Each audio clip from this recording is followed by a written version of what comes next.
Hello friend, आज की इस नए वीडियो में आप सभी का स्वागत है।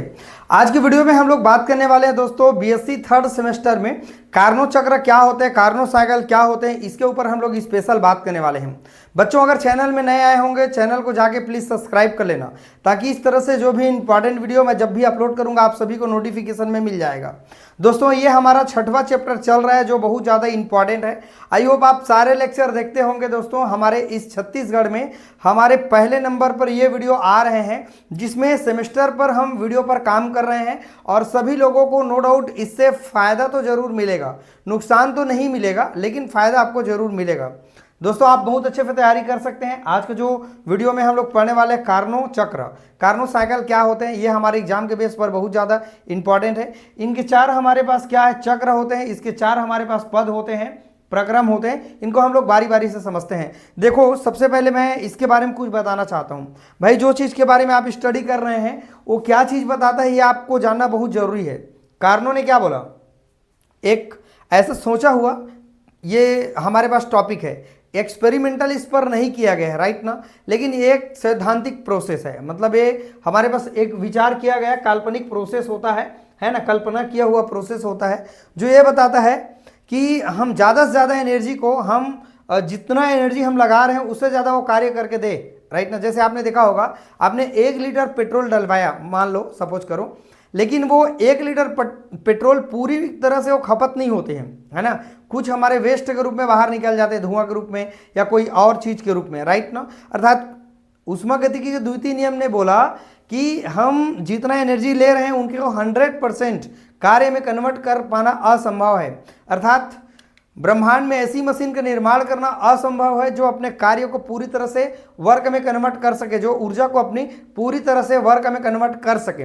तो देखो, कार्नो ने क्या सोचा, हमारे पास जो सादी कार्नो है उन्होंने सोचा कि हमारे पास जो ऊर्जा है उसको उनके वैल्यू से ज़्यादा हम कैसे उनकी दक्षता को बढ़ा सकते हैं, इसको बताने के लिए यह हमारे पास सिद्धांत आया, हमारे पास कार्नो चक्र आया, जो बहुत ज़्यादा इंपॉर्टेंट है, पेपर में आता है ना, इसीलिए इनको पढ़ना सभी स्टूडेंट को जरूरी है। इस पर मोटी मोटा 5 टॉपिक आपको मिलेगा दोस्तों, राइट ना, और उन सभी टॉपिक को आप अच्छे से तैयारी कर लेंगे। देखो, सादी कार्नो ने सन 1924 में एक उष्मा इंजन की कल्पना की। क्या की कल्पना की? एक उष्मा इंजन की कल्पना की, जिस पर हम कार्य करेंगे दोस्तों, है ना, कल्पना की, जिसकी दक्षता उन 2 तापमानों पर निर्भर करता है जिसके मध्य वह कार्य करता है। अर्थात 2 तापों के मध्य निर्भर करेगा जिसके मध्य वह क्या करता है, काम करता है। मान लो, देखेंगे अभी, है ना। कार्नो ने चक्र या प्रक्रम द्वारा यह गणना किया। हमारे पास एक साइक्लिक प्रोसेस है, आप देख पा रहे हैं, ए बी, आपको सी और डी देखने के लिए मिलेगा ए चक्र के रूप में। ये चित्र हमारे लिए बहुत ज्यादा इंपॉर्टेंट है, आप समझना। गणना किया कि उष्मा को किस सीमा तक कार्य में परिवर्तित किया जा सकता है ना। उन्होंने बताया कि जो हमारे पास उष्मा है, जो हीट है, जो कार्य है, उसको हम लोग ऐसे क्या प्रोसेस अपनाएं जिसके माध्यम से हम उनके पूरे उष्मा को, जो उनके एनर्जी को हम कार्य में कन्वर्ट कर सकते हैं। तो उन्हीं के लिए एक चक्र प्रस्तुत किया, एक्सप्लेन करा, एक साइकिल, जिसे हम लोग दोस्तों कहते हैं कार्नो साइकिल के नाम से हम लोग जानते हैं। बस इतना हमारा थोड़ा सा थ्योरी हो गया, एक बार रिपीट कर देता हूँ। सादी कार्नो ने सन 1924 में एक उष्मा इंजन की कल्पना किया जिसकी दक्षता उन 2 तापमानों पर डिपेंड करता है जिसके मध्य पर वह वर्क करता है ना। कार्नो ने चक्रीय प्रक्रम द्वारा यह गणना किया। हमारे पास एक साइक्लिक प्रोसेस है जिसके द्वारा यह ऐसा गणना किया कि उष्मा को किस सीमा तक कार्य में परिवर्तित किया जा सकता है। इसके लिए उन्होंने क्या किया, एक विचार लगाया, सोचा, राइट ना। फिर कार्नो चक्र में 4 प्रक्रम पाया जाता है और ये चारों ही हमारे लिए, सबके लिए इंपॉर्टेंट है। पहला है हमारे पास समतापी प्रसार है, इनको आइसोथर्मल एक्सपेंशन कहते हैं बच्चों, ओके। दूसरा है रुद्धोष्म प्रकार, एडियाबैटिक एक्सपेंशन है। तीसरा है समतापी संपीड़न, आइसोथर्मल कंप्रेशन, और चौथा है रुद्धोष्म संपीड़न, एडियाबैटिक कंप्रेशन। तो ये चारों को हम समझेंगे बारी बारी से। तो ये हमारा थोड़ा सा इंट्रोडक्शन पार्ट है, हमको समझ में आ गया। अब इनको हम लोग बारी बारी से समझते हैं, फिर दूसरा, तीसरा, चौथा, और चारों में छोटा छोटा आपको इनका क्वेश्चन मिलेगा। मतलब आपको मिलेगा एक न्यूमेरिकल क्वेश्चन मिलेगा, मतलब व्यंजक मिलेगा, डेरिवेशन मिलेगा, जिसको हमको एक्सप्लेन करना रहेगा। तो दोस्तों, इन चीज़ों को आप समझ गए होंगे कि इनके 4 अवस्था होते हैं। चलो आप सबसे पहले स्क्रीनशॉट ले लो, क्योंकि आपको नोट्स बनाना बहुत ज़्यादा जरूरी है। ओके, और अपने खुद हाथ से लिखे दोस्तों। ये इनका सिंपल इंट्रोडक्शन है। देखो फिजिकल केमिस्ट्री में क्या होता है मालूम है आपको, बहुत सारे चीज़ जो होते हैं ना उनको हमको पढ़ना होता है, याद करना होता है। ओके, और इनको हम प्रैक्टिस जब तक करेंगे नहीं हमको समझ में नहीं आएगा। ये तो दोस्तों फिजिकल केमिस्ट्री का छोटा छोटा भाग है। जब आप एमएससी करेंगे ना, 4th सेमेस्टर, 3rd सेमेस्टर, पूरे 4 सेमेस्टर, राइट ना, तो दोस्तों वहाँ पर आपको इतने सारे फिजिकल केमिस्ट्री देखने के लिए मिलेगा, बहुत सारा आपको देखने के लिए मिलेगा। और आप ये फिजिकल केमिस्ट्री कुछ नहीं उसके सामने ना, इतना भर भर के फिजिकल केमिस्ट्री दिया है, मैं क्या बोलूँ आप सारे लोगों को, राइट। तो दोस्तों आई होप आपने स्क्रीनशॉट ले लिया होगा। अब चलो सबसे पहले हम लोग समझेंगे समतापी जो प्रसार होते हैं, आइसोथर्मल एक्सपेंशन होते हैं, वो क्या होते हैं, हम लोग बारी बारी से समझेंगे। चलिए फ्रेंड, हम लोग समझने की कोशिश करते हैं कि हमारे पास जो पहला प्रोसेस है, अर्थात पहला जो स्टेप है, आइसोथर्मल जो एक्सपेंशन होते हैं, क्या चीज होते हैं समझते हैं। देखो हम इसका मीनिंग पहले समझे, समतापी प्रक्रम का मतलब समझे। जैसे दोस्तों मान लीजिए ये मेरे पास कोई सिलेंडर है, सपोज करो यहाँ पर आप देख पा रहे हैं, यहाँ पर कोई मेरे पास सिलेंडर है, राइट ना, और उसको एक हीट वाला सिस्टम में ऐसे रखे हैं। यहाँ पर कोई हीट वाला मेरे पास क्या है, सिस्टम है, रखे हुए हैं, राइट ना, और वहाँ से जब उनको हम लोग क्या कर रहे हैं, इनके साथ में जब रखे हैं, तो दोस्तों एक चीज़ है, यहाँ पर जो टेम्परेचर है ना उसको हम लोग क्या रखे हुए हैं, समतापी प्रोसेस पर रखे हुए हैं, अर्थात टेम्परेचर में कोई बदलाव नहीं होगा। लेकिन दोस्तों यहाँ पर टेम्परेचर में तो बदलाव नहीं होगा, लेकिन यहाँ इसका जो आयतन है, जो हमारा सिलेंडर है गैस का, तो इसके आयतन में कम ज़्यादा हो जाएगा। जब आयतन कम ज़्यादा होगा दोस्तों, तो यहाँ पर हमारे पास जो P1 P2 का मान भी हमारे पास कम ज़्यादा होगा, अर्थात प्रेशर भी क्या होगा, हमारे पास चेंज होगा। क्लियर हो? चलो समझेंगे, इनको समझना जरूरी है, आप थोड़ा सा कोशिश करें समझने का। देखो सबसे पहले शुरू में इनका जो स्टेट था, ए अवस्था, ए और जो बी है, यहाँ पर आप देख पा रहे हैं, ए बी हमारे ग्राफ में दिखाई दे रहे हैं। इधर को आप मत समझें, पहले ये समतापी प्रक्रम कह रहे हैं, तो ए और बी को पहले समझें आप। टेम्परेचर पर कोई बदलाव नहीं किया गया है, अर्थात टेम्परेचर मेरा T2 ही रहेगा, मान लो सपोज करो। और यहाँ पर शुरू अवस्था में क्या था, P1 था इनका प्रेशर, और इनका जो आयतन है वो V1 है। मान लो शुरुआत में इसका जो प्रेशर है P1 है और आयतन मेरा V1 है। लेकिन दोस्तों जैसे हम लोग समतापी प्रक्रम प्रसार कराएंगे, तो यहाँ पर इसका जो P1 है वो मान चेंज हो गया P2 में, और जो इसका आयतन है V1 से बदल गया, क्या में बदल गया, V2 में, और ये कहाँ चला गया, B स्टेप पर चला गया। ये समतापी प्रक्रम है। चलो समझते हैं, ऊपर हम देखते हैं। देखो जब तक आप कोशिश नहीं करेंगे ना थोड़ा से समझने का, समझ नहीं आएगा। और ये टॉपिक इंपॉर्टेंट है, मैं इसीलिए इसको पढ़ा रहा हूँ, नहीं तो इसको मैं नहीं पढ़ाता आपको, राइट ना। लेकिन कोशिश करेंगे, अभ्यास करेंगे तो समझ में आ जाएगा 2-3 बार में।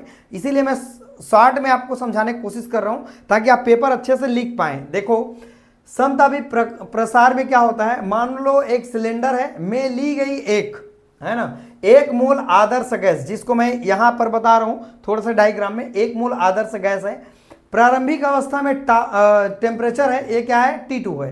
तो यहाँ पर जो टेम्परेचर है क्या मान लीजिए, T2 मान लीजिए। और यहाँ पर जो प्रेशर है बच्चों, ये P1 है, और इसका आयतन क्या है, V1 है, इनिशियल स्टेट पर, मतलब प्रारंभिक अवस्था पर। फिर गैस को T2 ताप वाले उष्मा कुंड में रखते हैं। अब देखो दोस्तों यहाँ पर हमारे पास जो गैस है, इसको किस में रख दिया गया है, जहाँ की टेम्परेचर मेरा क्या है, ऐसे गर्म कुंड में रख दिया गया है जिसकी टेम्परेचर T2 है, जैसे कि आप यहाँ पर ग्राफ में देख पा रहे हैं। ओके, गैस उत्क्रमणीय विधि से समतापी प्रसार किया जाता है, और ये जो होते हैं ना, ये रिवर्सिबल होते हैं, उत्क्रमणीय प्रोसेस होते हैं। ये देखो ये कैसे हमारे पास चलते चलते फिर वो प्रारंभिक अवस्था में आ जाएगा, राइट ना, अर्थात ये रिवर्सिबल प्रोसेस है। प्रसार करने पर आयतन V1 से V2 में चला जाता है, V1 से V2 में चला जाता है, और जो प्रेशर है ना वो P1 से कहाँ चला जाता है, P2 में चला जाता है। P1 से प्रेशर घट के P2 में चला जाता है। इतना बात समझ में आई।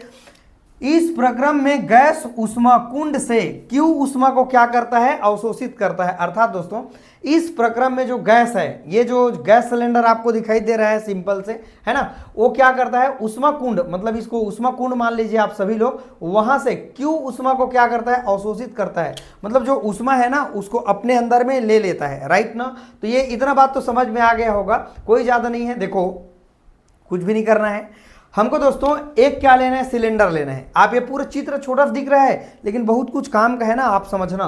ये देखो ये हमारा सिलेंडर है, उसको हीट वाला कोई भी कुंड में हम लोग क्या कर दिए हैं, रख दिए हैं। स्टार्टिंग जो इसका कंडीशन है उस पर, और वहां का टेम्परेचर क्या था, T2 था, राइट ना। जैसे T2 पर रखा दोस्तों तो इनके जो टेम्परेचर है उसमें कोई बदलाव नहीं हुआ, लेकिन दोस्तों हमारे पास जो इसके आयतन है वो क्या हो गया, V1 से V2 हो गया, और जो इनका प्रेशर है ना दोस्तों वो P1 से P2 हो गया कह रहा है। अर्थात हमने क्या किया है, ये हेडिंग क्या बता रहे, समतापी प्रक्रम बता रहा है, अर्थात हम इसके टेम्परेचर में कोई बदलाव नहीं करेंगे, लेकिन दोस्तों हम इसके आयतन और इनके दाब में हम बदलाव कर सकते हैं। अर्थात दाब में यहाँ चेंज हो गया, अर्थात प्रेशर P1 से P2 और V1 से क्या हो गया, आयतन इसका V2 हो गया। इतना बात समझ में आ गया, और कुछ भी नहीं लिखा है। यह एक रिवर्सिबल विधि से समतापी जो प्रसार है वह किया जा रहा है, एक्सपेंशन किया जा रहा है, राइट ना।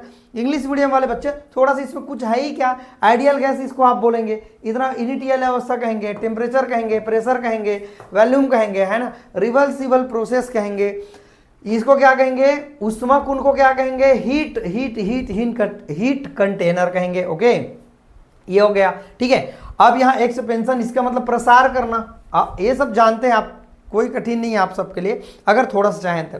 और यहाँ पर क्या लिखा है, उष्मागतिकी का प्रथम नियम, है ना, फर्स्ट लॉ। हाँ, उष्मागतिकी का प्रथम नियम, एक मिनट ना, ये उष्मागतिकी का प्रथम नियम होगा, हाँ ठीक है। उष्मागतिकी का फर्स्ट लॉ क्या कहता है, देखो हम डेल जी बराबर क्यू माइनस डब्ल्यू जानते हैं। ये माइनस क्यू क्यों लिखा है, क्योंकि दोस्तों यहाँ पर जो वर्क है ना वो सिस्टम से वर्क निकला होगा, इसीलिए यहाँ पर माइनस डब्ल्यू लगा है। अगर दोस्तों आपने पहला वाला लेक्चर जाके नहीं देखा है दोस्तों, हमारा थर्मोडायनेमिक्स का पहला लेक्चर, उनको जाके देखना, सिस्टम क्या है, सराउंडिंग क्या है, वो सब चीज़ आपको समझ में आएगा। आप डायरेक्ट यहाँ कूदेंगे तो आपको कहाँ समझ में आएगा, नहीं समझ आएगा, तो लेक्चर वाइज देखेंगे तो समझ आएगा। तो दोस्तों ये हमारे पास क्या है, एक इक्वेशन है, डेल जी बराबर क्यू माइनस क्या होता है हमारे पास डब्ल्यू, इसको हम दर्शा सकते हैं, ठीक है। डेल जी बराबर क्या लिख सकते हैं हम लोग, डेल ई बराबर क्यू माइनस डब्ल्यू लिख सकते हैं। डेल ई बराबर, अच्छा एक मिनट ना, ये ई होगा ना, है ना, क्यू माइनस डब्ल्यू, ये ई होगा, नहीं तो ये फ्री एनर्जी कहाँ से आ गया, वही मैं भी सोच रहा था, ये फ्री एनर्जी कहाँ से आ गया। ये हमारा ई है ना, ई है ना, इंटरनल एनर्जी है बच्चों, ये हमारा डेल ई है। डेल ई बराबर क्यू माइनस डब्ल्यू होता है, ठीक है। अब देखो हमारे पास जो हीट है वो उष्मा को क्या कर रहा है, अवशोषित नहीं कर रहा है, अर्थात जो एनर्जी है उसको क्या मानेंगे हम लोग, जीरो मानेंगे, अर्थात इस पर कोई परिवर्तन नहीं हो रहा है। आगे हम लिख सकते हैं जो उष्मा अवशोषित कर रहे हैं दोस्तों उनको हम लोग Q2 के बराबर मान सकते हैं। किसके बराबर, Q2। अर्थात यहां पर दो चीजें होती है, W मतलब वर्क है और Q मतलब क्या है, हमारे पास उष्मा है। तो जब हम लोग Q बराबर Q2 लेते हैं तो W बराबर W1 ले सकते हैं हम लोग, मान लो, मानने का बात है और कोई ज़्यादा चीज़ नहीं है। तो यहाँ पर लिख सकते हैं Q2 बराबर क्या लिख सकते हैं हम लोग, W1 लिख सकते हैं। अर्थात दोस्तों हमारे पास जो W की जगह में हम लोग क्या ले सकते हैं, Q2 हम लोग क्या कर सकते हैं, मान सकते हैं, राइट ना। अब दोस्तों हम लोग इसको समाकलन करेंगे, अर्थात चेंजेस को बताएंगे। तो देखो यहाँ पर पहले आयतन V1 था, वो चला गया V2 में चला गया, ये तो V1 का मान है हमारा, जो मान हम लोग ज्ञात करें, इसको V1 मान लीजिए, ठीक है। अब हमारे पास जो आयतन था वो क्या है, V1 से कहाँ चला गया बोल रहे हैं, V2। किया गया जो कार्य है उसको क्या मान लीजिए हम लोग, W1 मान लेते हैं। सपोज करो हम किया गया कार्य को क्या मान लेते हैं, यहाँ पर W1 मान लेते हैं। ये Q2 लिख भी सकते हैं, कोई दिक्कत नहीं, या V1 लिख सकते हैं। किया गया कार्य W1 और वहाँ जो कुंड है वहां से जो उष्मा ले रहा है वो Q2 उष्मा को क्या कर रहा है, अवशोषित कर रहा है। अर्थात ये वाला जो मेरा सिलेंडर है वो Q2 यहां से एनर्जी को क्या कर रहा है, एब्जॉर्ब कर रहा है, इसीलिए मैंने लिखा वहां Q2 लिखा, राइट। वो दर्शाने की एक मीनिंग है और उसका कोई ज्यादा मीनिंग नहीं है, ठीक है। अब यहां हम लिख सकते हैं P डेल्टा भी, इसके आयतन में परिवर्तन हो रहा है, क्या में परिवर्तन हो रहा है, आयतन में। इसको समीकरण क्या मान लीजिए, 2, इसको समीकरण मान लीजिए 1 मान लीजिए। ओके, थोड़ा सा समझने की कोशिश करना, इसमें आप कंफ्यूज मत होना, है ना। ये कहाँ W1 बोल रहे हैं, W2 बोल रहे हैं, आप इसको मान सकते हैं, कोई उसमें प्रॉब्लम की बात नहीं है, ठीक है। अब देखो आदर्श गैस के लिए, आइडियल गैस के लिए समीकरण क्या है, PV बराबर RT हम लोग जानते हैं। ओके, अब हम इसको लिख सकते हैं दोस्तों, अगर प्रेशर हम ज्ञात करें तो ये W जो V है वो आ सकते हैं नीचे में, तो RT बटे हम क्या लिख सकते हैं, V लिख सकते हैं। लेकिन फ्रेंड हमारे पास जो हमको W1 का W1 हम यहाँ लिखेंगे, इस समीकरण में मान रख दो, W1 का W1 बराबर का बराबर, ये हमारा समाकलन का जो निशान दिख रहा है V2 और यहाँ V1 सेम हो गया। अब यहाँ पर मैं क्या कर रहा हूँ बच्चों, मैं यहाँ P का मान रख रहा हूँ। तो P का मान मुझे क्या मिला है बोलो, P का मान मुझे मिला है RT अपान क्या लिखा है V, तो मैंने लिखा RT अपान क्या लिख दिया, मैंने V लिख दिया। अर्थात P की जगह में मैंने RT अपान क्या लिख दिया, V लिख दिया। और यहाँ पर डेल्टा V का मैंने क्या लिख दिया, डेल्टा V। अब बोलोगे A2 कहाँ आ गया, तो सर टेम्परेचर को मैंने T2 रखा है ना भाई, यहाँ पर कोई चेंज नहीं हुआ है। यहाँ भी आप देख पा रहे हैं, और कहाँ गए, हाँ यहाँ भी आप देख पा रहे हैं, यहाँ पर टेम्परेचर को मैंने कोई चेंज नहीं किया है। अर्थात ये प्रोसेस आइसोथर्मल प्रोसेस है। ओके ठीक है, इतना बात समझ में आ गया दोस्तों। यहाँ भी कट गए, हमारे पास कुछ नहीं बचा। अब मेरे पास क्या बचा, RT ये बचा, RT2 ये बचा, ln ये जब हट गया, ये हमारा समाकलन हट गया, तो हम ln लगा सकते हैं। और V2 अपन क्या लिख सकते हैं, V1 इतना लिख सकते हैं। और W1 का W1 इक्वल RT2, ये हमारा, इसके जगह में हम क्या लिख सकते हैं दोस्तों, हम लिख सकते हैं W1 किसके बराबर होता है, Q2 के बराबर होता है, जैसे कि आप यहां पर देख पाए। ओके लिख सकते हैं इक्वल, इसका मान क्या मिला, हम ऐसे भी लिख सकते हैं RT2 ln, और यहां V2 अपन क्या लिख सकते हैं, V1 लिख सकते हैं। ये दोस्तों हमारे पास W1 का मान मिला, क्या का मान मिला, W1। तो ये W1 का मान अभी काम आएगा। W1 का मान जब मैं पूछूंगा तो आपको इतना बताना पड़ेगा। ओके इतना बताना पड़ेगा दोस्तों। आप एक बार वीडियो को रिपीट करके देखना यार, आपको समझ में आ जाएगा। कोशिश करना थोड़ा सा समझने का। देखो यहाँ पर जो मान मिला है ये हमारा ऊष्मागतिकी का नियम है, और यहाँ पर जो किया गया जो कार्य है वो डेल्टा E बराबर शून्य कार्य है, क्योंकि यहाँ पर हम किसी तरह से उनके इंटरनल एनर्जी में चेंज नहीं कर रहे हैं दोस्तों, राइट ना। तो यहाँ पर क्या हो गया, हमारे पास डेल्टा E बराबर क्या लिखेंगे, 0। और यहाँ पर लिख सकते हैं Q बराबर Q2। तो यहाँ एक लाइन लिखना पड़ेगा, जो कुंड है वहां से हमारे पास जो सिलेंडर है वह ऊष्मा Q2 अवशोषित कर रहा है, ऐसे हम लिख सकते हैं। तो Q बराबर हम लिख सकते हैं Q2, और W बराबर W1 लिख सकते हैं, जो किया गया कार्य है हमारे पास W बराबर W1 लिख सकते हैं। तो एक दूसरे के बराबर है। इस तरह से एक हमको व्यंजक मिल गया, ये समीकरण हमको मिल गया दोस्तों। ये 3 समीकरण मान लीजिए, इसको 3 समीकरण मान लीजिए। चलो आप सबसे पहले स्क्रीनशॉट आप सभी लोग ले लो भाई फटाफट, है ना। तो ये पहला हमारे पास जो समीकरण है वो हमारा कंप्लीट हो जाता है। ओके ठीक है, ठीक। तो यहां पर जो डेल्टा E का मान है, आंतरिक ऊर्जा में जो परिवर्तन हो रहा है वो शून्य है, इसीलिए मैंने डेल्टा E बराबर 0 लिखा हुआ है दोस्तों।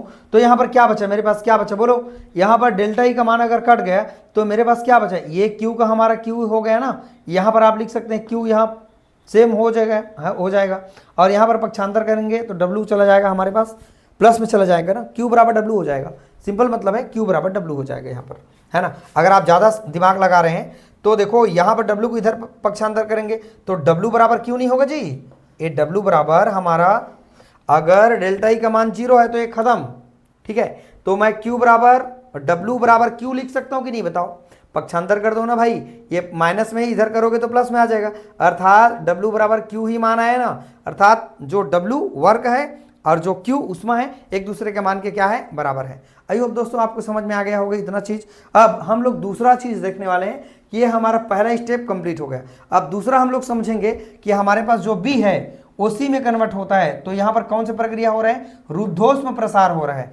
अब ये रुद्धोष्म प्रसार क्या है भाई बताओ आप सभी लोग, रुद्धोष्म प्रसार जहां पर न तो हीट और वहां पर ऊष्मा दोनों, न तो ऊर्जा न तो हमारे पास जो पदार्थ है, दोनों का आदान प्रदान नहीं होता है, रुद्धोष्म प्रसार होता है। चलो उन्हीं को हम लोग समझते हैं, दूसरा इसके पद को। दोस्तों वीडियो थोड़ा सा लंबा है लेकिन समझना पड़ेगा, एग्जाम में आता ही है, छोड़ने से अच्छा है थोड़ा सा प्रयास करें और बना दे पेपर। आप कोरा पेपर छोड़ के मत आए, नो डाउट आपको नंबर अच्छा से मिलेगा। ओके चलिए आगे हम लोग समझते हैं।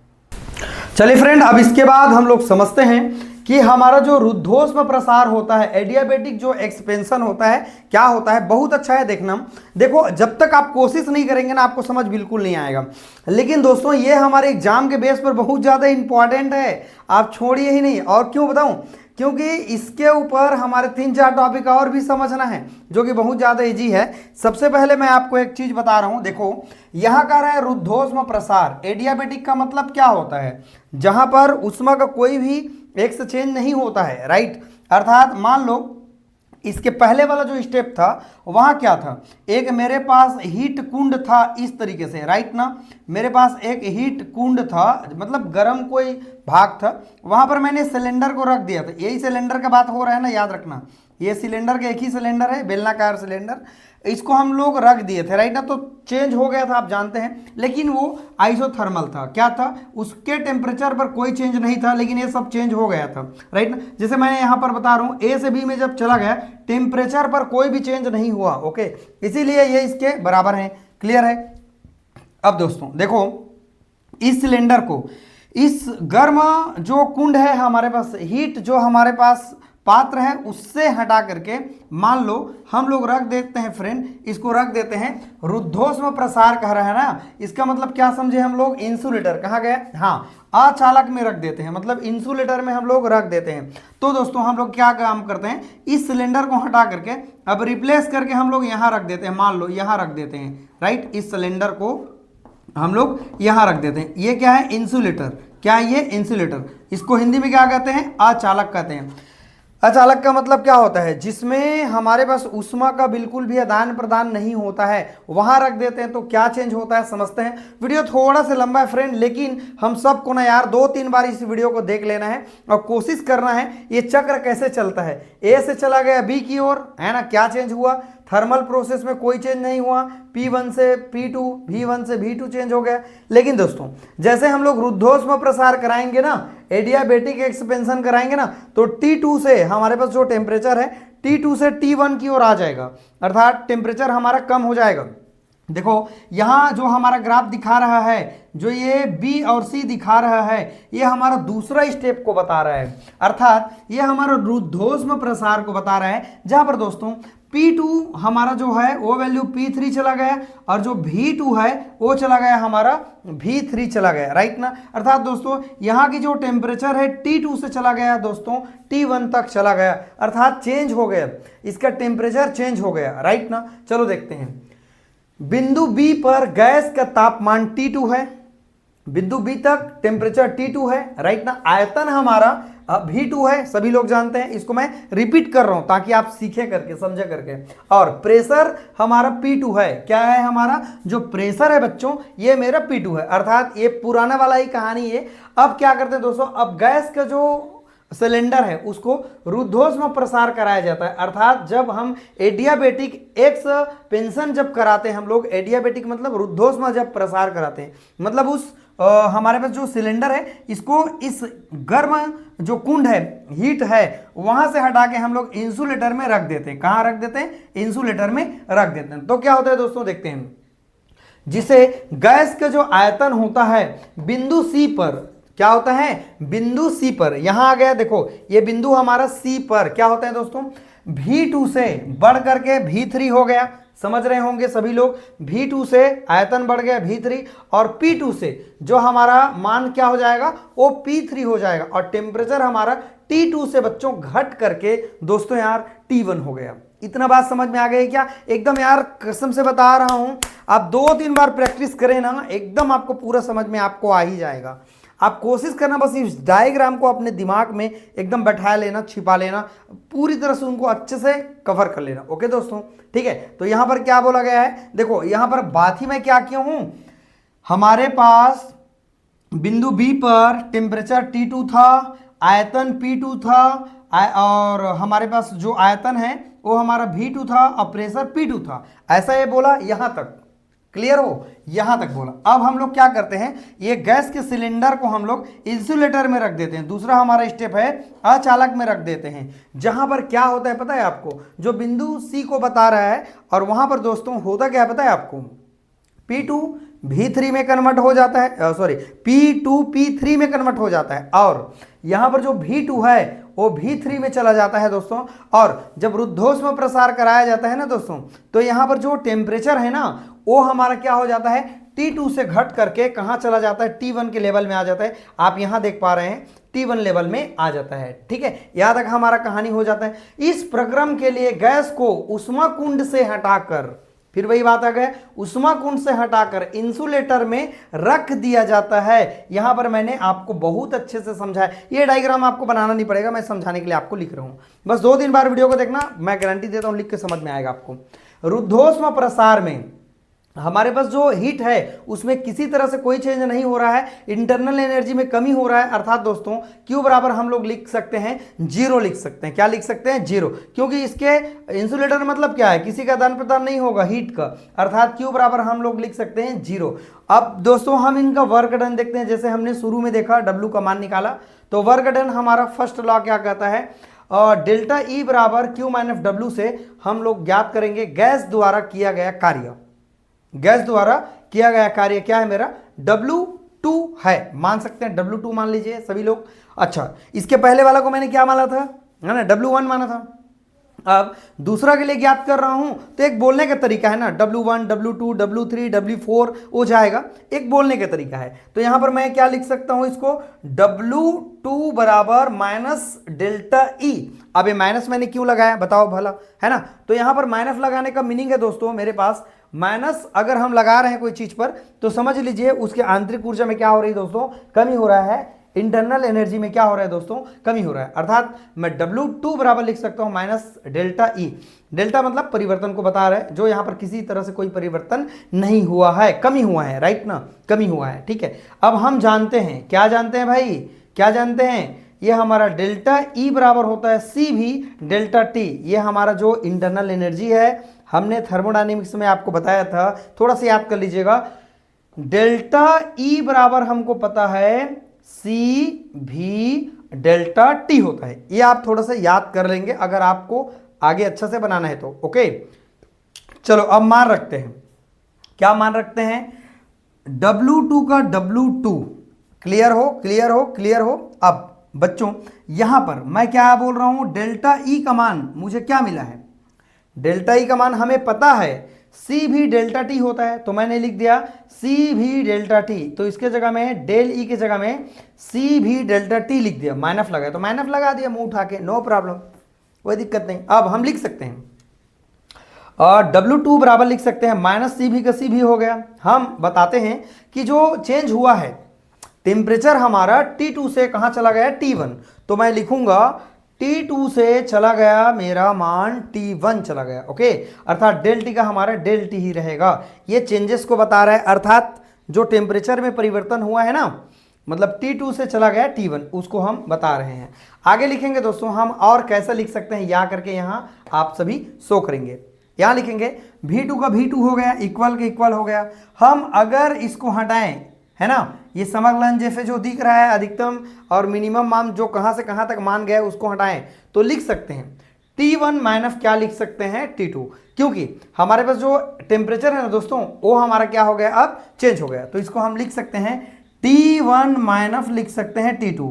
अगर आपको और लिखने का मन कर रहा है तो T2 माइनस T1 लिख सकते हैं, अर्थात माइनस हम 1 के लिए भी लगा सकते हैं, T के लिए, T1 के लिए, और T2 के लिए भी माइनस लगा सकते हैं। दोनों के लिए हम अलग अलग बता सकते हैं, राइट ना। और दूसरा लिख सकते हैं दोस्तों हमारे पास या करके, ये हमारा V2 बराबर क्या लिख सकते हैं, CV, और T2 माइनस क्या लिख सकते हैं, T1। ये समीकरण मेरा जो 5वां है, इसके लिए ये क्या हो गया, व्यंजक हो गया। देखो दोस्तों हमको समझना पड़ेगा यार, मैं क्या करूं इसको। हाँ, आपको तो मेहनत करना पड़ेगा भाई, मेहनत करना पड़ेगा, कमांडो की तरह आपको एक्टिव रहना पड़ेगा। बस चीज़ों को थोड़ा थोड़ा आप ध्यान रखते जाना, एकदम धीरे धीरे से आप समझना। लेकिन जब तक ये टॉपिक समझ में नहीं आएगा ना, तब तक ये टॉपिक को आप छोड़ना ही मत। क्लियर हो? क्यों बच्चों, ये एग्जाम में आते हैं, ठीक है। अगर 4-5 नंबर चाहिए तो कर्णो चक्र को आपको नहीं छोड़ना है। तो देखो यहां पे चला गया, यहां पे चला गया, यहां, अब यहां पे चलेगा बच्चों, यहां D तक चलेगा। अब हमारा तीसरा जो स्टेप है, ये समतापी संपीड़न कराएंगे, राइट ना, जो इसके टेम्परेचर पर कोई परिवर्तन नहीं होगा, राइट ना। लेकिन यहां पर दोस्तों आयतन में चेंज हो जाएगा। क्या में चेंज हो जाएगा, आयतन में हमारा चेंज हो जाएगा, राइट। चलो आप फटाफट स्क्रीनशॉट ले लो, ओके। ये जो थ्योरी दिखा रहे हैं ना, ये पूरा डायग्राम को तो मैंने छापा है, राइट ना। और यहां पर थोड़ा सा जो मैंने बताया है याद करना पड़ेगा थोड़ा से, फिर अगला जाएंगे ना दोस्तों, यही चीज हमारा थोड़ा थोड़ा आगे बढ़ता जाएगा। बस दिल से पढ़ना यार, दिल से पढ़ना यार, दिल से पढ़ना यार, केमिस्ट्री से मोहब्बत करना पड़ेगा भाई मेरे, प्यार करना पड़ेगा, तो ही आपको केमिस्ट्री समझ में आएगा, राइट ना। और ये लंबा थोड़ा सा टॉपिक है और कह सकते हैं कि इसको जब तक आप प्रैक्टिस नहीं करेंगे ये बनेगा नहीं। लेकिन बात ऐसा है ना, सवाल तब फंसेगा बताऊं, क्योंकि जब आप इसको समझेंगे नहीं तो आगे आपको जो क्वेश्चन है ना 2-3 और, वो आपको समझ में बिल्कुल नहीं आएगा, तो इसलिए समझना पड़ेगा। चलिए दोस्तों, अब हम लोग पढ़ेंगे इसके अगले जो स्टेप है, यहां से यहां तक कैसे चलेगा, उनको हम लोग यार बड़े मजे के साथ समझते हैं। फ्रेंड, अब हम लोग समझते हैं कि इनका तीसरा स्टेप क्या है, जो हमारा बताता है समतापी संपीड़न को बताता है। सबसे पहले आप लोगों को नजर लगाना है इफ डायग्राम के ऊपर, राइट ना, बहुत अच्छे से समझना है यार। एक स्टेप चला गया ए से बी, दूसरा चला गया मेरा बी से सी चला गया, अब मैं चलूंगा सी से डी की ओर चलूंगा। जो हमारा वक्र है सी जो डी दिख रहा है, वो हमारा तीसरा स्टेप है जो समतापी संपीड़न को बता रहा है, जिसमें टेम्परेचर दोस्तों कोई भी चेंज नहीं होगा, अर्थात T1 ही रहेगा। लेकिन दोस्तों हमारे पास जो आयतन है, जो V3 है वो चला जाएगा V4 की ओर, और जो प्रेशर है वो चला जाएगा P3 से चला जाएगा P4 की ओर चला जाएगा। आप धीरे से समझना, एक को जब आप समझ जाएंगे दूसरा आप समझने लगेंगे, दूसरा समझ में आपको आ जाएगा तो तीसरा समझ आएगा, तीसरा से चौथा समझ में आएगा, और चारों हमारे पास जो वैल्यू है W1, W2, W3, W4, ये सभी को हम अच्छे से ज्ञात कर सकते हैं दोस्तों। चलो देखते हैं। अब हमने आपको समझाया था, सबसे पहले हमारा जो सिलेंडर था एक हीट में था, मतलब ये जो सिलेंडर था वो हीट में था, राइट ना। ये सिलेंडर ये हमारे पास हीट सिस्टम में था। उसके बाद हम इसको कहाँ रख दिए थे, दूसरा स्टेप में हम इस सिलेंडर को रख दिए थे दोस्तों, कहाँ रख दिए थे, इंसुलेटर में रख दिए थे, अचालक में रख दिए थे रुद्धोष्मा प्रसार के लिए। अब हम लोग इसको एक कहाँ पर रख देंगे, कोल्ड क्षेत्र में रख देंगे, अर्थात सीक में रख देंगे। कहाँ पर रख देंगे दोस्तों, सीक में रख देंगे। अब इस सीक में हम लोग इस सिलेंडर को रखेंगे दोस्तों, तो यहाँ क्या चेंज होने वाला है उनको हम लोग समझेंगे। देखो बारी बारी से समझना, ये चित्र से। सबसे शुरू हॉट एक गर्म कुंड में रखें, उसके बाद हम लोग इंसुलेटर में रखें रुद्धोष्मा में, फिर दोस्तों हम लोग सीक में रखें, एक ठंडा वाला एरिया में रख दिए, राइट ना। उसके बाद दोस्तों यहां से फिर हम रिटर्न फिर यहां ले आएंगे, तो ये क्या चेंज होगा, ये चारों स्टेप समझ में आ जाएगा। बहुत ध्यान से देखना ना, ये ध्यान का हमारा ये टॉपिक है यार, क्या करें, ध्यान से नहीं पढ़ोगे तो समझ में नहीं आएगा। ओके, बस अच्छे से समझना, इनको कोशिश करना। देखो CD वक्र जो है, जब गैस सिलेंडर को क्या करते हैं, इंसुलेटर से हटा के, यहां से हटा के, ये हमारा इंसुलेटर है, ये हमारा हॉट वाला कोई सिस्टम है, अब हम सीक में रखेंगे, सीक मतलब ठंडा वाला कुंड में, है ना, से हटा के ठंडे उष्मा कुंड अर्थात T1 में रख दिया जाता है। तब गैस का जो उत्क्रमणीय संपीड़न किया जाता है, तब V3 चला जाता है V4 में, और P4, हाँ V3 चला जाता है V4 में, तथा P3 से कहाँ चला जाता है, P4, तथा टेम्परेचर T1 ही रहता है। जो हमारा टेम्परेचर है दोस्तों वो T1 रहता है, क्योंकि संपीड़न समतापी होता है, तथा उष्मा कुंड क्या मान लेते हैं, Q1 मान लेते हैं। मान लीजिए उष्मा को अवशोषित कर रहे हैं दोस्तों। ओके, अर्थात दोस्तों हम लोग एक काम करते हैं, देखो किया गया कार्य देखते हैं, वर्क डन देखते हैं, जैसे कि आपने 2 में और देखा है। तो किया गया कार्य हम लोग लगाएंगे डेल्टा E बराबर लिखेंगे 0, ठीक है। तो देखो उष्मा गतिकी का जो प्रथम नियम फिर लगाएंगे, क्योंकि इसमें जो उष्मा है ना दोस्तों उत्सर्जित हो रहा है, निकल रहा है, तो माइनस चिन्ह हम लोग इस्तेमाल करेंगे।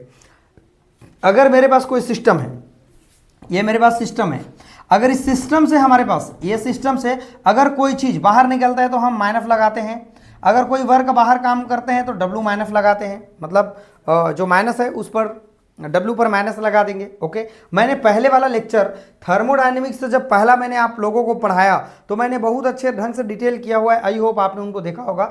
नहीं देखा है दोस्तों प्लीज़ यार आप उनको पहले देखना, चैप्टर आप पहले 5 को पहले देखें, उसके बाद आप 6 में आना, डायरेक्ट मत आओ, ऐसे कहीं भी कोई जंप मार के आएगा समझ में नहीं आएगा। ओके, देखो तो मैं क्या लिख सकता हूँ, यहाँ पर मैं लिख सकता हूँ Q1 है जो W1 के बराबर होगा, अर्थात हम इसको W बराबर Q जानते हैं सभी लोग। तो दोस्तों यहाँ पर मैं W3 क्यों लिखा, शुरू वाला मेरा स्टेप था W1, अगला वाला जो था W2, अब हम दर्शाने का एक तरीका है W3, अर्थात W बराबर Q ही हम ले रहे हैं, बट यहाँ पर माइनस इस्तेमाल करने का मीनिंग क्या है, यहाँ पर जो उष्मा है वो बाहर निकल रहा है ना, वर्क बाहर के लिए काम किया जा रहा है। या हम लिख सकते हैं दोनों को माइनस माइनस कटा के W3 बराबर हम Q1 लिख सकते हैं, क्योंकि हम जानते हैं दोस्तों Q1 किसके बराबर मान रहे हैं, यहाँ पर W3 के बराबर है, W3 के बराबर मान सकते हैं, ऐसा कर रहे हैं। फिर दोस्तों जैसे आपने पुराना वाला पार्ट में देखा था अभी, है ना, कि हम मान निकाले थे, W3 कन्वर्ट हो गया W4 में, क्लियर हो, निकाले थे P डेल भी, निकाले थे P डेल भी, यहाँ तक आप सारे लोग निकाले थे, याद करिए, है ना, Q के मान हम लोग निकाले थे, चूंकि करके निकाले थे ना, तो वहाँ आप देख सकते सेम टू सेम वही है। लेकिन हम लोग फिर यहाँ पर मैंने दोबारा फिर लिखा है, P का मान क्या होता है, RT अपन V होता है, RT अपन क्या होता है V, तो मैं यहाँ पर चुपचाप कुछ नहीं करूँगा, देखो मैंने अच्छे से लिखा हुआ है, V W3 का W3 हो गया, ओके, इक्वल का इक्वल हो गया, ये हमारा V4 V3 सेम हो गया।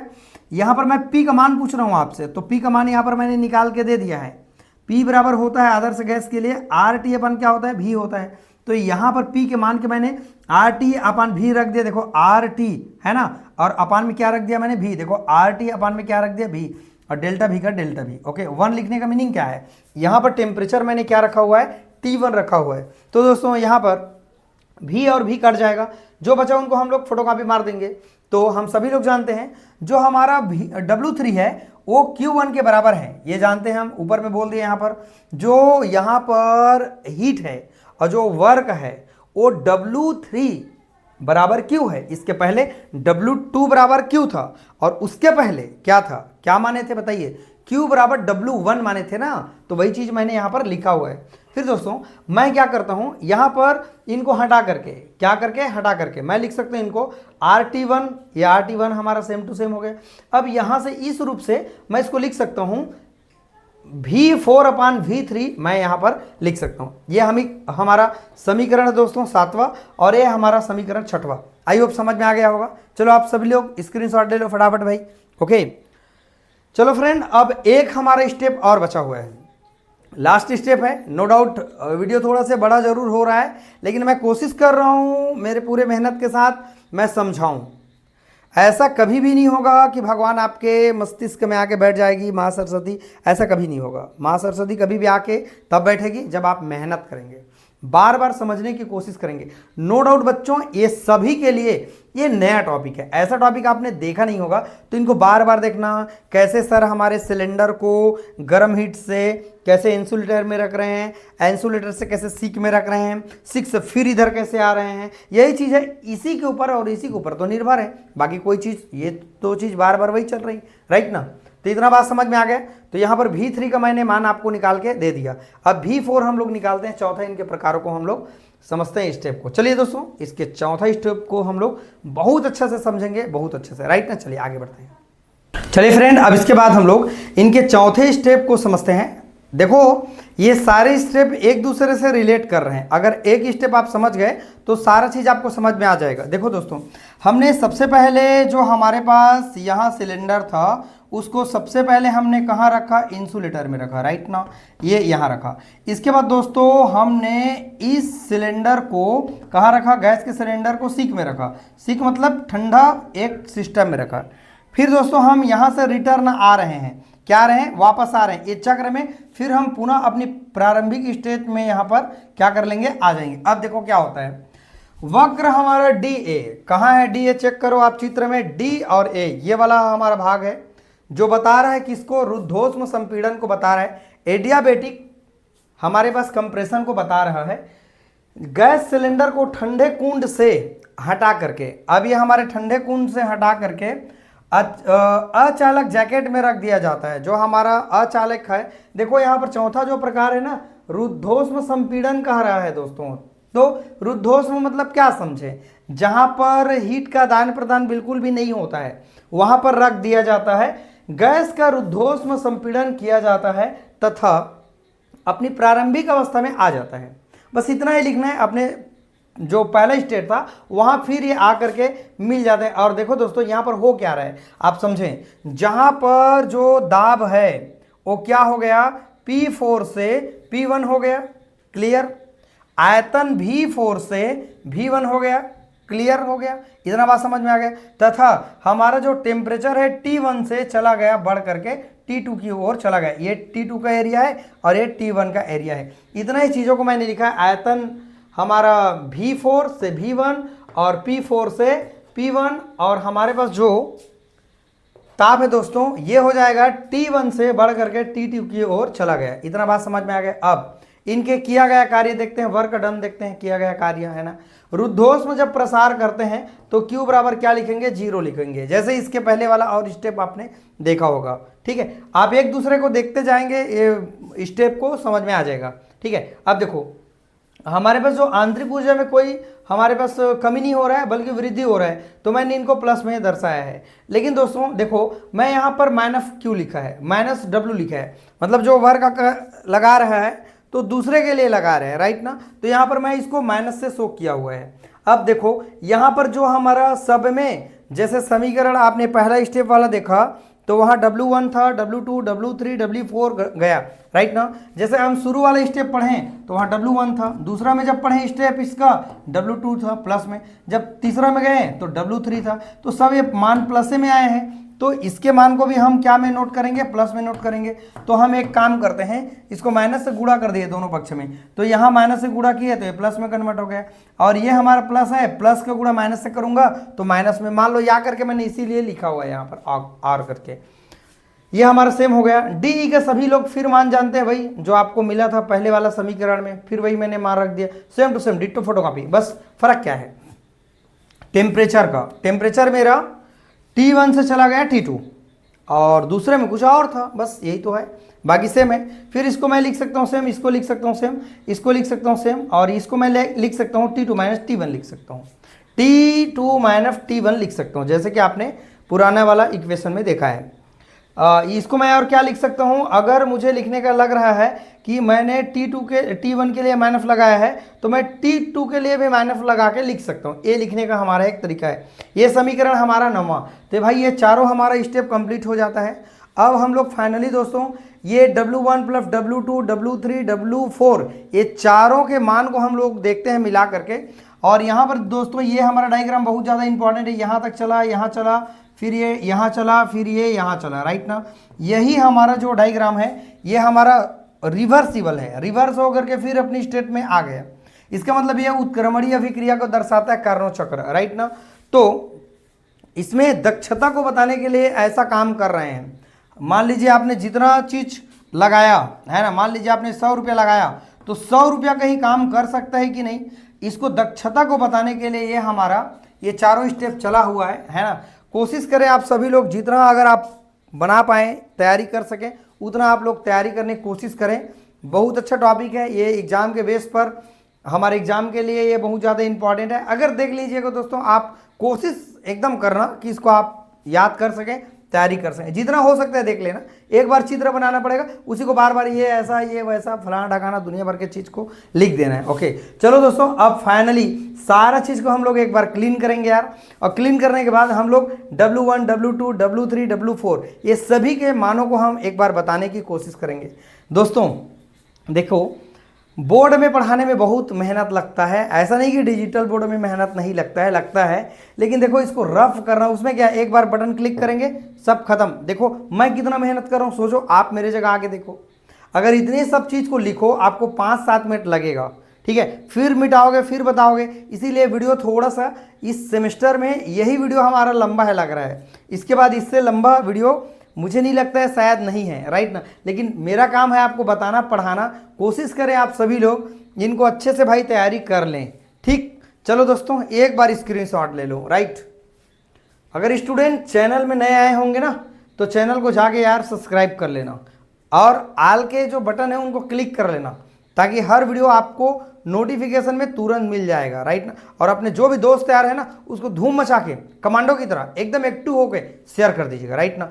जल्द से जल्द हम भी कोशिश करेंगे, सब्सक्राइबर बढ़ाइए, डिजिटल बोर्ड हम भी ले लेंगे, कोई दिक्कत नहीं, बस आपका प्यार बना रहे, है ना। आप कमेंट अच्छा से करते रहें आप सभी लोग, तो फिर दोस्तों हम भी चाहते हैं कि आपको और अच्छे से नॉलेज दें, राइट ना। चलिए फ्रेंड आगे बढ़ते हैं। तो चलिए फ्रेंड, अब फाइनली हम लोग समझते हैं कि हमारे पास जो टोटल वर्क किया गया है W1 W2 W3 W4 समझते हैं। देखो यहाँ पर मैंने लिखा हुआ है टोटल जो वर्क है, W बराबर मैं लिख सकता हूँ W1 W2 W3 W4। सभी का मान आप सब ने चार्ट स्टेप में देखा है, ये हमारा W1 का मान है नो डाउट, ये W2 का मान है नो डाउट, ये W3 का मान है और यहाँ से यहाँ तक W4 का मान है। यस ना।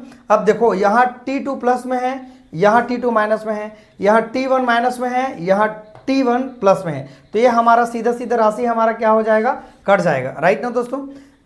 इतना क्लियर हो गया, समझ में आ गया। अब देखो जो बचा है हमारे पास, ये राशि बचा है और ये राशि बचा है मान लो, ठीक है। तो उसको मैंने जो कहते हैं उतार दिया। W बराबर जो मान बचा हुआ है उसको यहाँ से यहाँ तक मैं उतार दिया। राइट। जब दोस्तों ये मान जब जीरो हो गया, ये मान जब जीरो हो गया, कट गया मान लो, तो उसका गुणा CB के साथ होगा तो कट गया ना मान लो, ठीक है। तो ये राशि पूरा हमारा क्या हो गया, कैंसल हो गया। ओके। अब जो बचा हुआ है, इतना बचा हुआ है उसको मैंने फोटोकॉपी कर दिया, इतना बचा उसको मैंने फोटोकॉपी कर दिया। या दोस्तों मैं इसको लिख सकता हूं, यहां पर एक बार मैंने प्लस राशि लगा के लिखा हुआ है और दूसरा बार मैं क्या लगा के लिख सकता हूं, माइनस राशि लगा के लिख सकता हूं। अब एक किसके ऊपर डिपेंड करता है दोस्तों, यहां पर एनर्जी ले रहे हैं दे रहे हैं उसके ऊपर डिपेंड करता है। तो इसको मैं इस तरीके से लिख सकता हूं, यहां तक आप लिख सकते हैं दोस्तों। ये हमारा आंसर कंप्लीट हो जाता है। यही हमारा संपूर्ण कार्य के लिए किया गया हमारा क्या है, संपूर्ण कार्य है। किसके लिए, कार्नोट चक्र के लिए। राइट ना। यहां तक आप आंसर दे सकते हैं। लेकिन दोस्तों थोड़ा सा और हमको, क्योंकि दक्षता के बारे में बात कर रहे हैं, एफिशिएंसी के बारे में बात कर रहे हैं, कैलकुलेशन ऑफ एफिशिएंसी। देखो नेट जो एब्जॉर्प्शन उष्मा होता है हम उनको लिख सकते हैं Q बराबर, यहाँ हम लिख सकते हैं R कॉमन लगा के, यहाँ हम इसको कैसे लिख सकते हैं, T2 माइनस T1 लिख सकते हैं, है ना। जो यहाँ पर T2 माइनस T1 लिख सकते हैं, ln दोनों के साथ है, वही इन्फिनिट को हटा के मतलब समाकलन को हटा के V2 अपान V1 लिख सकते हैं इसको। राइट ना। इसके लिए एक अवस्था ये है हमारे पास। अब दोस्तों यहाँ पर है, अगर चाहेंगे तो आप लिखेंगे ना, इतना सारा लंबा चौड़ा आपको लिखना नहीं पड़ेगा इसको। लेकिन अगर कभी कभी सवाल आ जाता है तो ये भी हमको थोड़ा से पढ़ के रखना चाहिए। देखो Q बराबर होता है W, Q क्या है, वर्क है, और नहीं W क्या है, वर्क है, और Q क्या है, हमारे द्वारा अवशोषित ऊष्मा है। राइट ना। अब इसको हम लिख सकते हैं फ्रेंड, देखो W बराबर हमको कितना मान मिला है, ये सब मान मिला है, जैसे कि आप लोग यहाँ देख पाए हो सभी लोग, ठीक है। यही मान है हमारा, क्योंकि W बराबर किसके बराबर होता है, आपका Q के बराबर होता है। तो ये मैंने लिख लिया। अब दोस्तों उच्च ताप पर अवशोषित ऊष्मा, तो मैं उच्च ताप के लिए मैं इसको मान सकता हूँ Q2 बराबर लिख सकता हूँ, क्योंकि उच्च ताप पर कह रहे हैं ना, तो उच्च ताप हमारा T2 है, जहां पर हाई इसकी क्या होती है, टेम्परेचर। तो इसको मैं इस तरीके से लिख सकता हूं। यहां पर हमारा मान क्या था, T1 था, कहाँ गया, हाँ यहां पर कहाँ गया, अच्छा वो समीकरण में था ना। तो यहां पर मैं उच्च ताप के लिए कह रहा हूं, तो मैं क्या जानता हूं, सीधा R जानता हूं RT, और V2 अपान V1 जानता हूं। तो उच्च टेम्परेचर के लिए कह रहा है, हाई टेम्परेचर के लिए, तो मैं लिख दूंगा T2 लिख दूंगा। इतना बात समझ में आया। अब दोस्तों देखो हम W में हम Q2 के मान को क्या करते हैं, भाग देते हैं, अर्थात W में Q2 का भाग देते हैं। तो ये समीकरण मान सकते हैं अगर आप चाहेंगे तो। चलो इसको हम 10 माने हैं ना, तो इसको हम 11 मान लेते हैं, क्लियर। और इसको मान लेते हैं हम लोग 12 मान लेते हैं। तो यहाँ एक लाइन आपका बढ़ जाएगा, समीकरण 11 और 12 का दोनों का भाग देंगे, 11 में 12 का भाग देंगे, तो W बटे मैं क्या लिखूंगा, Q2। लेफ्ट को लेफ्ट से भाग देते हैं, ये वाला। अब हमारा ऊपर का वैल्यू कहाँ है, ये पूरा ऊपर का वैल्यू यहाँ आ गया फ्रेंड, और Q2 का वैल्यू यहाँ पर नीचे आ गया। इतना बात समझ में आ गया होगा। कठिन नहीं है, बट लिखावट में थोड़ा लगता है, अटपटा सा चीज लगता है, नो डाउट, है ना। चलो अब कुछ कुछ कट जाएगा, यहाँ पर का मेरा R कट जाएगा, ये मेरा R कट जाएगा, ठीक है। और यहाँ पर V2 अपान V1 ये पूरा कट जाएगा, ये पूरा कट जाएगा, कट गया पूरा। बचा रह गया क्या मेरे पास, W बटे Q2 equal to T2 minus T1, और अपान में T2 बचा रह गया। इसको और मैं कैसे लिख सकता हूँ, देखो W बराबर Q2 को मैं उधर लेके चला गया, तो ये मैं लिख सकता हूँ Q2 मल्टीप्लाई, इसके साथ मैंने मल्टीप्लाई कर दिया, राइट ना। तो इसको मैं इस रूप में भी लिख सकता हूँ। अर्थात दोस्तों जब भी आपको W को मान पूछूंगा तो आप इतना आप मुझे बता सकते हैं। इतना तो समझ में आ गया, धीरे से समझ में आता है भाई, धीरे से, हड़बड़ाने से समझ में नहीं आएगा। तो दोस्तों एक चीज़ और है, W बराबर हम लिख सकते हैं, क्या लिख सकते हैं, Q2 माइनस क्या लिख सकते हैं, Q1 लिख सकते हैं। तो यहाँ पर जो मान मिला है ये मुझे W का मान मिला हुआ है, क्लियर है दोस्तों। तो ये क्या मिल गया, W बराबर Q2 T2 माइनस T1 अपान T2, इतना लिख सकते हैं हम लोग सभी लोग। फिर दोस्तों अगर हमको ज्ञात करना हो तो ये हमारा Q2 नीचे जा सकता है, नीचे जा सकता है, तो ये Q2 को मैं नीचे रख दिया नीचे के लिए। देखो हमारा मान क्या हो गया, दक्षता ज्ञात कर रहे हैं, अर्थात वर्क की दक्षता ज्ञात कर रहे हैं ना, तो यहाँ पर दक्षता इक्वल क्या लिख सकते हैं, T2 माइनस T1 अपान T2, ये सेम हो गया। Q2 माइनस Q1 और अपान में Q2 कहाँ का आ गया, यहाँ का Q2 नीचे चला गया। ओके, यही हमारा मान था दोस्तों। काफ़ी लंबा वीडियो हो गया, लेकिन दोस्तों कोशिश करें आप थोड़ा समझने का। वीडियो अच्छा है लेकिन ना, आपको नो डाउट बहुत सारा चीज़ समझ में आएगा।